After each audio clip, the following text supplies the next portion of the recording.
പടച്ചവനെ കയ്യിലൊന്നും ചെയ്തു വെച്ചിട്ടില്ല റഹ്മാൻ. നന്മകൾ കുറവാണ് റബ്ബേ. ഞങ്ങളുടെ മരണം നീ നന്നാക്കണം അല്ലാഹുവേ. ഒരു ഷഹീദിന്റെ കൂലി കിട്ടുന്ന മരണം തരണേ അല്ലാ. വെള്ളിയാഴ്ച രാത്രി ഞങ്ങളെ നീ ഖബറിന്റെ അകത്താക്കണേ റഹ്മാനെ. ഷഹീദിന്റെ കൂലി കിട്ടുന്ന മരണം നൽകണേ അല്ലാ. 40 പേര് നല്ലതു പറയുന്ന മരണം നൽകണേ അല്ലാ.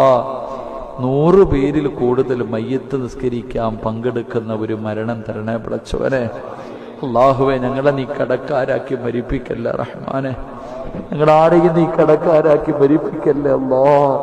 അല്ലാഹുവേ പടച്ചവനെ റബ്ബേ, ഹക്കടപാടുകൾ തീർത്ത് തൗബ ചെയ്തു മരിക്കാൻ ഭാഗ്യം നൽകണേ പടച്ചവനെ. അല്ലാഹുവേ, ഇരിക്കുന്ന പ്രായമുള്ളവരെല്ലാരെയും നീ അനുഗ്രഹിക്കണേ അല്ലാ. ഈ സഹോദരങ്ങളുടെയൊക്കെ ജീവിത മാർഗത്തിൽ നീ ബർക്കത്ത് നൽകണേ തമ്പുരാനെ.